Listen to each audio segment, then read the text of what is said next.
We are very grateful to the United States for all the support. Despite the tough dialogue, we remain strategic partners. Do we? You have to stop shooting before you can sign paperwork. I want the U.S. to stand more firmly on our side. You hear that, America? You're not loyal enough. Get your act together. We are partners. You know, we're very close partners. We have to be fair. We have to be very free. What I saw in the Oval Office was disrespectful.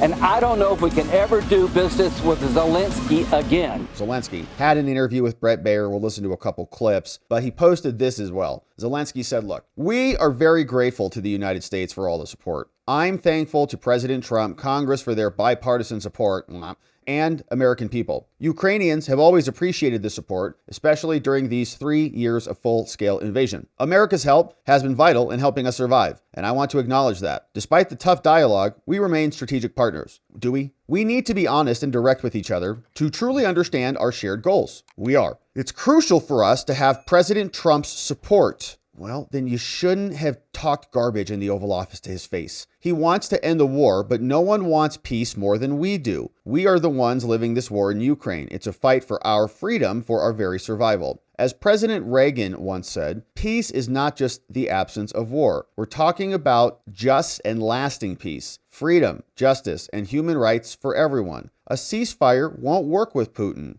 Okay. He has broken ceasefires 25 times over the last 10 years. A real peace is the only solution. Okay. So, because you kind of need a ceasefire in order to have the next step of the agreement, right? You have to stop shooting before you can sign paperwork. Okay. So let's see where this goes. We're ready to sign the minerals agreement with the president in the United States, and it will be the first step toward security guarantees. But it's not enough, and we need more than just that. A ceasefire without security guarantees is dangerous for Ukraine. We've been fighting for 3 years, and Ukrainian people need to know that America is on our side. I cannot change Ukraine's position on Russia. The Russians are killing us. Russia is the enemy, and that's the reality we face. Ukraine wants peace, but it must be a just and lasting peace. For that, we need to be strong at the negotiation table. Peace can only come when we know we have security guarantees, when our army is strong and our partners are with us. We want peace. That's why I came to the United States and visited President Trump and then took a dump in the Oval Office. The deals on minerals is just a first step toward security guarantees and getting closer to peace. Our situation is tough, but we can't just stop fighting and not having guarantees that Putin will not return tomorrow. And again, I don't know what the hell he's asking for. Does he want American troops on the ground? Is that what this is coming to? It will be difficult without U.S. support, but we can't lose our will, our freedom, or our people. We've seen how Russians come to our homes and killed many people. Nobody wants another wave of occupation. If we cannot be accepted to NATO, there it is, we need some clear structure of security guarantees from our allies in the U.S. Wow. Europe is ready for contingencies and to help fund our large army. Good, they can handle it. We also need the U.S. role in defining security guarantees. What kind, what volume, and when? This dude thinks we work for him now. Once these guarantees are in place, we can talk with Russia, Europe, and the US about diplomacy. War alone is too long, and we don't have enough weapons to push them out entirely. When someone talks about losses, every single life matters. Russia invaded our homes, killed our people, and tried to erase us. This isn't just about territories or numbers, it's about real lives. That's what we need everyone to understand. I want the US to stand more firmly on our side. You hear that, America? You're not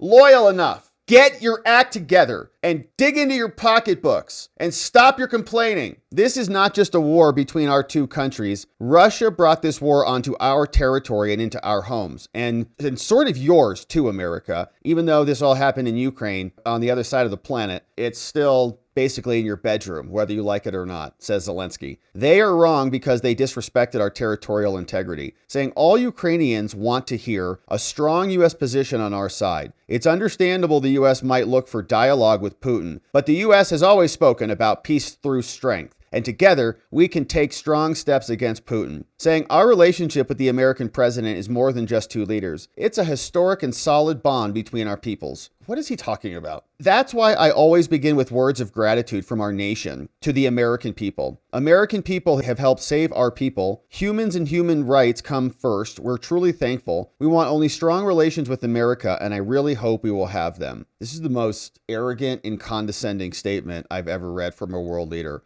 This is disgusting to me. And it's like, why would we support you ever again at all? We don't want your crap minerals. Good luck. Don't lecture us about not helping you enough after that little show that you delivered in front of American media. You came into our house and desecrated it by instigating a fight with J.D. Vance and the president in front of everybody. And then you're going to come out and in your little stupid statement, you're not even going to apologize. You're going to say that we're ready to sign your deal, but your deal is crap and it's not anything that is going to last. And we need a lot more from you, America. How about no, Zelensky? I can't wait to see what the White House does with this, but I think this was a boneheaded statement. Even worse to double down on that after the aftermath of the Oval Office. Now, this is what he was saying after he had some time to think about it and maybe come down off of whatever he was taking there. But we're not excusing this as some sort of drug-induced mania. This is what he said with Brett Baier.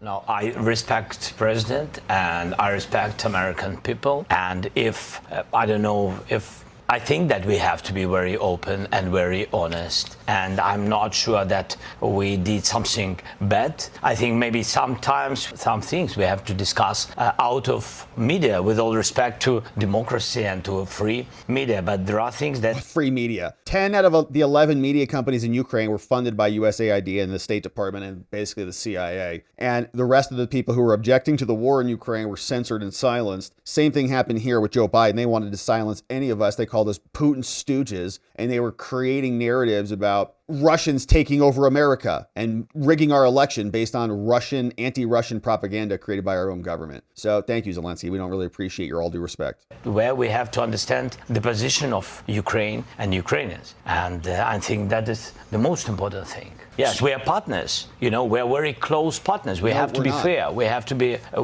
very free. What are we partners in? What are we getting from any of this? It has always been the question. Minerals? There's no mineral deal. Democracy? For what democracy? In Europe, where they're censoring people and canceling their elections and throwing people in jail for online insults right next door to Ukraine in Germany? It's ridiculous. So stop lecturing us. So here is another question from Brett. Are you going to step down here, Zelensky? Senator Lindsey Graham, Republican from South Carolina, he has been a big proponent of you and of Ukraine, said this today after the meeting. I have never been more proud of the president. I was very proud of J.D. Vance, standing up for our country. Yeah. We want to be helpful.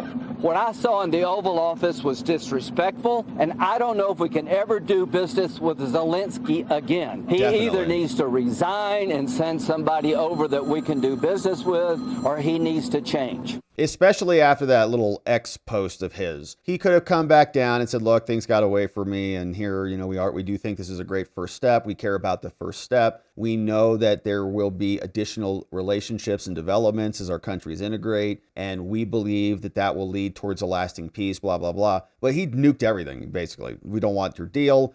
Putin won't honor the deal. Give us more, bring us into NATO, give us bigger weapons, whatever he wants. All non-starters. You know, he might. The only thing he didn't call for was Putin going into the International Criminal Court or getting the death penalty. So he says you need to consider resigning. Yes. Is that on the table? I don't know if he will be happy after my words. This decision can do only people of Ukraine. So you're not going to step down to do a peace deal? No, I was always ready. I'm not sure that is a good idea for, this such proposals. But anyway, I always said if United States will support NATO, so I think that it's enough for Ukraine. So I think I did all I had to do. And if somebody is not, this happy with me, okay. But between us, yes, Americans vote for American president. Each European country vote for their president, and only Ukrainian. With all respect to Lindsey, if I can say Lindsey, we know each other. Yes, and only Ukrainians. Yeah, we know you guys know each other, and the fact that Lindsey is now throwing you overboard is pretty shocking because we know how much Lindsey loves him some Ukraine. So that was Zelensky. Again, not much contrition being shown in that clip. And then the last one came out from Brett asking, do you think your relationship with Trump can be salvaged? Last thing, Mr. President. Yeah. Do you think your relationship with Donald Trump, President Trump, after today, can be salvaged? Can be? можуть ваші відносини з Трампом бути врятовані після сьогоднішнього дня? Yes, of course, because it's relations more than two presidents. It's the historical relations, strong relations between our people. And that's why I always began with to thank your people, from our people. And this is the most important. And of course, thankful to President and of course to Congress, but first of all to your people. Your people helped to save our people. People, the first. Human rights, the first. This is very, very important. And We're trying to save your people, you dummy. That's the whole point here. we are thankful and sorry for this. I mean, we wanted very much to have only strong relations, and I very count that we will have it. All right, so no apology at all. Basically, it was a doubling down on the insult. I think saying that I don't really care about your president, okay? Our relationships are bigger than your president. It's bigger than your institutions. It's much bigger. I've got like 55 people texting me right now from the CIA, okay? So they say that they're going to work on Trump anyways. So it is mostly condescension.